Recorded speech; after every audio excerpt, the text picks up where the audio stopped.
우리 다 같이 사도신경으로 신앙 고백하겠습니다. 전능하사 천지를 만드신 하나님 아버지를 내가 믿사오며 그 외아들 우리 주 예수 그리스도를 믿사오니 이는 성령으로 잉태하사 동정녀 마리아에게 나시고 본디오 빌라도에게 고난을 받으사 십자가에 못 박혀 죽으시고 장사한 지 사흘 만에 죽은 자 가운데에서 다시 살아나시며 하늘에 오르사 전능하신 하나님 우편에 앉아 계시다가 죄인으로서 산 자와 죽은 자를 심판하러 오시리라. 성령을 믿사오며 거룩한 공예와 성도가 서로 교통하는 것과 죄를 사하여 주시는 것과 몸이 다시 사는 것과 영원히 사는 것을 믿사옵나이다. 아멘. 우리 찬송가 218장 찬양드리겠습니다. 내 마음과 정성을 다하여서 218장입니다.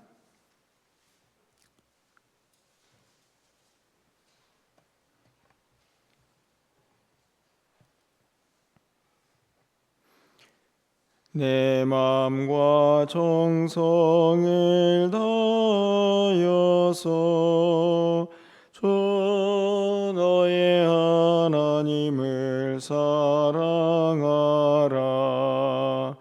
내 몸을 아끼고 사랑하되 형제와 이웃을 사랑하라. 주께서 우리에게 명하시니 그 명령 따라서 살아가리. 널 미워 해치는 원수라도 언제나 너그럽게 사랑하라. 널 핍박하는 자 위에서도 신실한 마음으로 복을 빌라. 주께서 우리에게 명하시니 그 명령 따라서 살아가리. 나 항상 주님을 멀리하고 형제를 사랑하지 못하였다. 이러한 죄인을 사랑하사 주께서 몸버려 죽으셨다. 속죄의 큰 사랑 받은 이 몸 내 생명 다 바쳐 충성하리.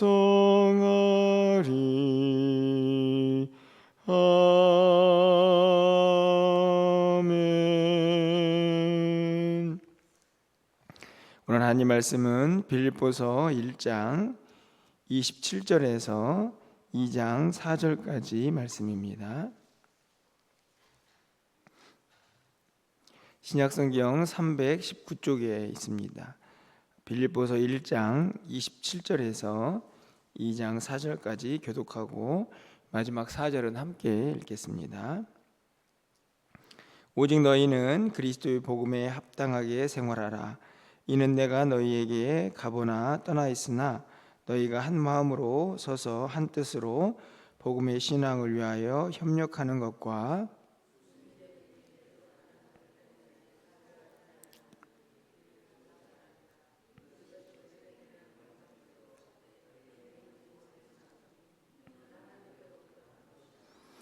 그리스도를 위하여 너희에게 은혜를 주신 것은 다만 그를 믿을 뿐 아니라 또한 그를 위하여 고난도 받게 하려 하심이라.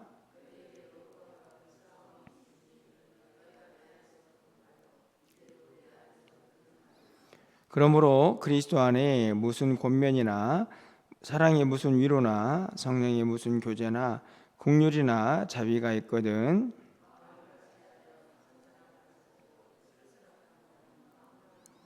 아무 일에든지 다툼이나 허영으로 하지 말고 오직 겸손한 마음으로 각각 자기보다 남을 낮게 여기고 각각 자기 일을 돌보분더러 또한 각각 다른 사람들의 일을 돌보아 나의 기쁨을 충만하게 하라. 아멘. 네, 또 거룩한 주일을 또 맞이했습니다. 하나님의 은혜와 사랑이 또 오늘 예배를 통해서 여러분 심령 가운데 또 가득 차고 넘쳐나시기를 또 바라고, 무엇보다도 한 주간 또 믿음 안에서 승리하는 귀한 주간이 되기를 간절히 축원합니다. 지난 이제 금요일부터 저희가 빌립보서의 말씀을 이제 매일 성경 순서를 따라서 살펴보게 됩니다. 한 주간 정도 이제 빌립보서를 보고 이제 6월부터는 이제 역대상으로 넘어갈 그런 계획을 가지고 있는데요. 빌립보서는 우리가 잘 알다시피 옥중서신임에도 불구하고 기쁨의 서신이다 하는 사실을 우리가 알고 있는데요. 특별히 오늘 말씀을 통해서는 우리가 어떻게 하면 복음에 합당한 삶을 살 수 있을까에 대한 기록이 바울을 통해서 우리에게 권면되고 있습니다. 27절 말씀을 보면 오직 너희는 그리스도의 복음에 합당하게 생활하라 이렇게 기록이 되어 있는데요. 복음에 합당하게 생활한다라는 말을 너무 복잡하고 어렵게 해석할 필요는 없을 것 같습니다. 그냥 아주 쉽게 해석을 해본다면 믿는 사람답게 살아라 이렇게 정리가 되지 않을까 생각이 듭니다. 예수를 믿고 또 복음이 무엇인지 안다면 거기에 걸맞는 삶을 살아야 한다 하는 것이죠. 사실 되게 단순한 말처럼 보이지만 그렇게 쉬운 일만은 아니라는 생각이 듭니다. 우리가 매 순간순간마다 나는 예수 믿는 사람입니다 라고 하는 사실을 드러내면서 살아가기가 그렇게 쉽지는 않기 때문인데요. 오늘 본문에서 그러면 복음에 합당한 삶을 사는 것이 어떤 것일까? 여러 가지가 있을 수 있겠죠. 그런데 특별히 오늘 본문에서는 다른 어떤 것보다도 마음을 좀 하나로 해라. 성도 간에 하나가 될 수 있어야 한다 하는 그런 내용을 담고 있습니다. 그 이유가 뭐냐면 바로 고난 때문인데요. 여러분 29절 말씀을 보면 그리스도를 위하여 너에게 은혜를 주신 것은 다만 그를 믿을 뿐 아니라 또한 그를 위하여 고난도 받게 하려 하심이라 이렇게 되어 있죠. 29절 말씀은 조금 믿는 우리들에게 도전이 되기도 하지만 좀 심란한 마음을 주기도 할 수 있다는 생각이 듭니다. 고난이라는 단어 때문에 그렇죠. 아니 예수 믿으면 항상 기쁘고 행복해야지 왜 고난이 따르냐 이런 생각을 할 수가 있기 때문입니다. 하지만 29절 말씀 보면 너무 선명하죠. 너에게 은혜를 주어가지고 예수를 믿게 하지 않았느냐? 그렇죠. 우리가 은혜로 구원을 받지 않습니까? 그런데 그 은혜가 고난도 함께한다. 이 말은 다른 말이 아니고 예수 믿는다고 항상 행복한 것만은 아니고 닥쳐오는 어려움들이 있을 수밖에 없다 하는 것이죠. 그렇지 않습니까? 바울 사도도 지금 당장 옥에 갇혀 있는 이제 감금되어 있는 상태라고 이야기를 하는데 어떻든지 간에 자유가 박탈을 당해 있습니다. 마음껏 복음을 전해야 될 사람인데 고난을 받고 있는 것이죠. 뿐만 아니라 이 빌립보에 있는 성도들도 여전히 고난 가운데 있습니다. 초대교회에는 항상 고난이 함께 있기 때문이죠. 그런 성도들을 바라볼 때 자기 자신의 모습을 볼 때 분명히 은혜로 예수를 믿게 되었지만 그 은혜 안에는 역시 고난도 함께하고 있다는 것을 분명히 알게 되는 것입니다. 그것을 굳이 이미 다 알고 있는데 확인할 필요가 있을까 하는 생각이 들지만, 이렇게 이야기를 하고 있는 이유는 다른 데 있지 않습니다. 그러면 어떻게 그 고난을 이겨내야 하느냐의 문제인 것이죠. 그래서 2절 말씀, 이제 2장으로 넘어가 보면 그러므로 이렇게 시작이 되는 것입니다. 자, 정리를 해보면 예수 믿는 사람들은 복음에 합당한 삶을 살아야 하는데, 그 합당하게 사는 데에도 고난이 찾아올 수가 있다. 그러면 그 고난을 어떻게 이겨야 되느냐? 결국은 너희가 마음을 하나로 뭉쳐서 이 복음에 합당한 삶을 살다 보면 그 고난은 이겨낼 수 있다 하는 결론을 내릴 수가 있는 것입니다. 자, 그러면 2장 1절부터 4절까지의 말씀에서 도대체 하나가 되려면 어떻게 해야 하나, 그것이 있어야만 이 고난을 이겨내고 복음에 합당한 삶을 살아갈 텐데, 이렇게 이야기가 되는 거죠. 그래서 이제 2장 1절부터 4절까지 다른 사람과 하나가 되기 위해서 어떤 마음을 가져야 하는가를 잘 보여주고 있습니다. 여러분 보십시오.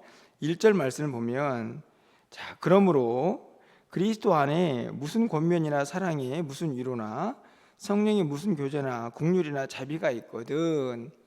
이 말은 다른 말이 아니고, 자, 너희들이 예수 안에서 무슨 말로 누구에게 위로를 하고 교제를 하고 그리고 긍휼의 마음과 자비의 마음이 있다면, 그렇죠, 여러분들이 누군가에게 위로할 수 있지 않습니까? 또 긍휼을 베풀 수도 있고요. 그리고 성도 간에 교제를 합니다. 그런데 이 모든 것들 가운데 이 마음이 있어야 한다 하는 것을 이야기를 합니다.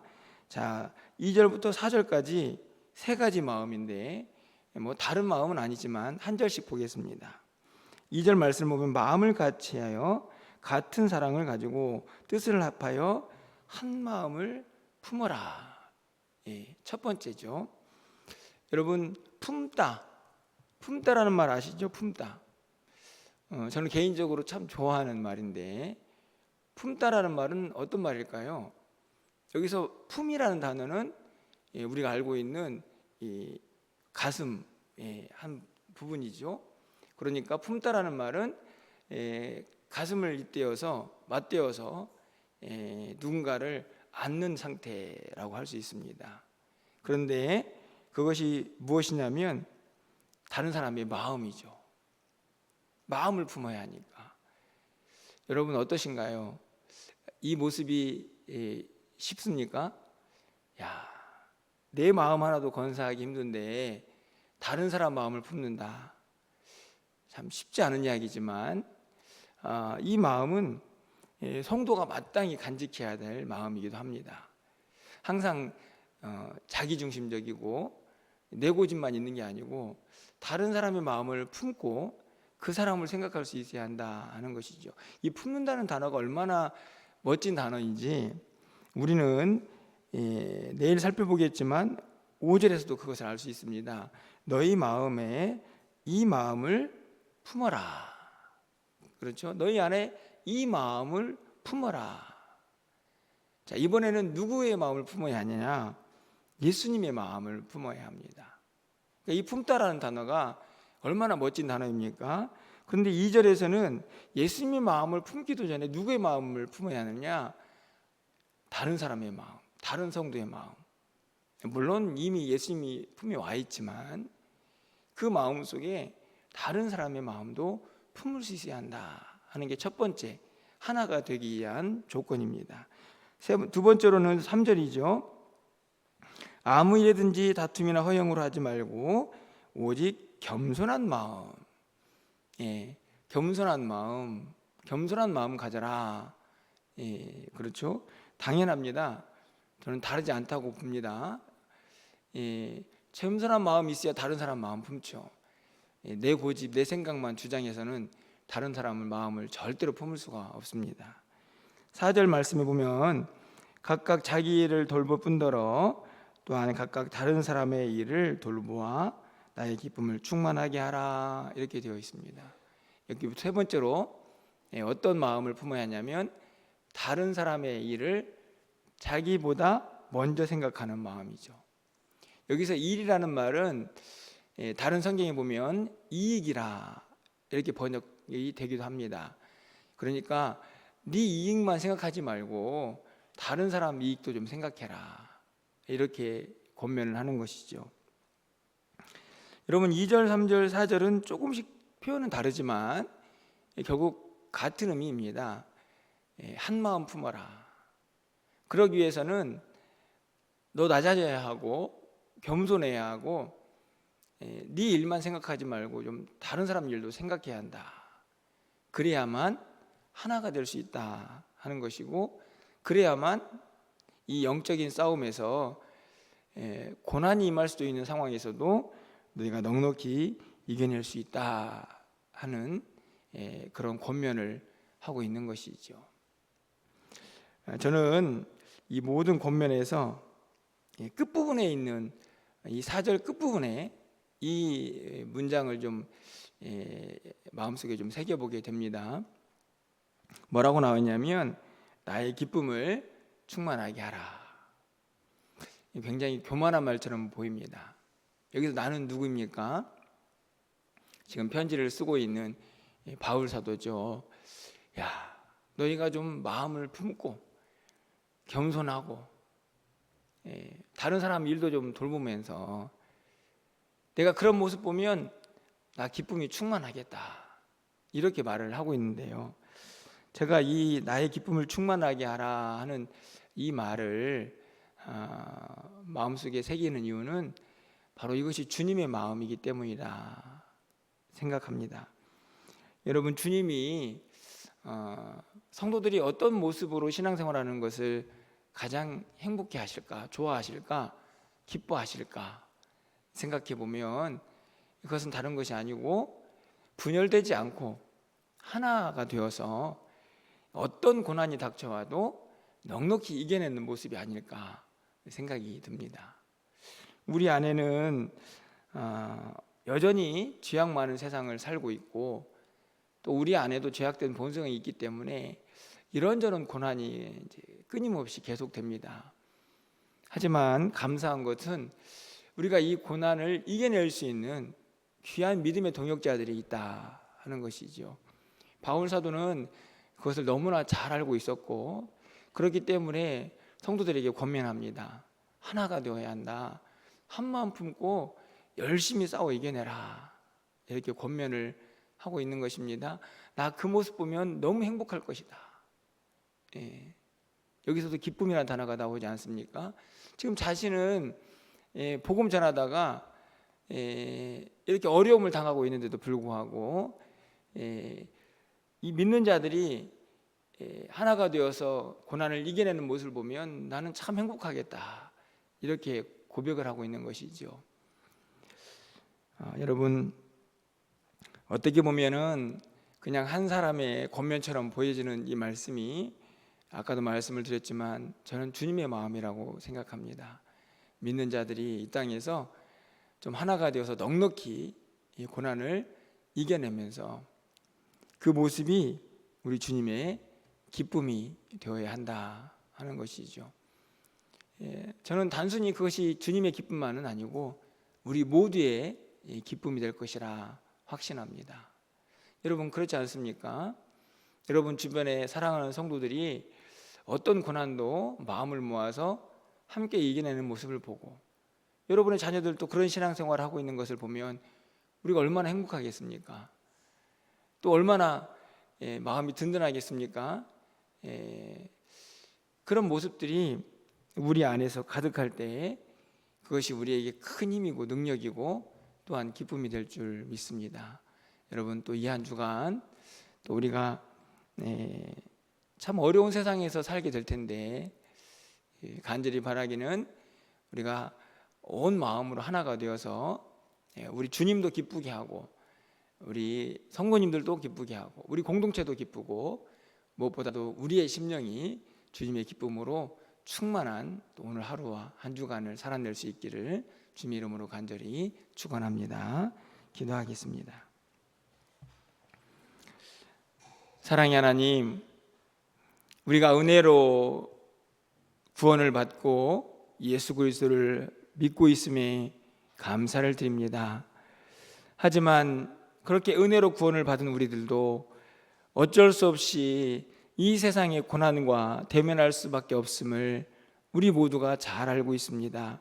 하나님, 하지만 오늘 바울의 권면을 통해서 다시 한번 우리가 어떤 마음으로 이 고난을 이겨내야 할지 깨닫게 하시니 감사합니다. 우리의 마음속에 우리 사랑하는 성도들의 마음을 함께 품게 하시고 겸손한 마음으로 다른 사람의 일을 먼저 살필 수 있는 넉넉한 마음이 되어서 하나가 되게 하시고 그 힘으로 고난을 이겨낼 수 있는 우리 공동체가 되게 하여 주시옵소서. 그로 말미암아 우리 모두에게 기쁨이 충만한 삶이 되기를 소망합니다. 우리 공동체가 그 기쁨으로 충만하기를 원합니다.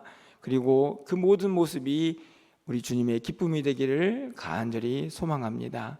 하나님, 우리 모두와 함께하여 주시옵소서. 오늘도 우리가 드린 모든 예배에 하나님 주신 그 기쁨이 충만하게 하여 주시고 온 성도들과 함께 마음을 모아 유일하신 하나님을 마음껏 높이고 경배하는 복된 한 날이 되게 하여 주시옵소서. 이 한 주간도 믿음 안에서 승리하게 하시고 또 연약한 성도들을 서로 살피면서 우리 모두가 힘차게 믿음의 전진을 하는 이 한 주간이 되게 하여 주시옵소서. 오늘도 우리의 모든 예배를 하나님께서 기쁘게 받아주시기를 간절히 소망하고 예수 그리스도의 이름으로 기도합나이다. 아멘.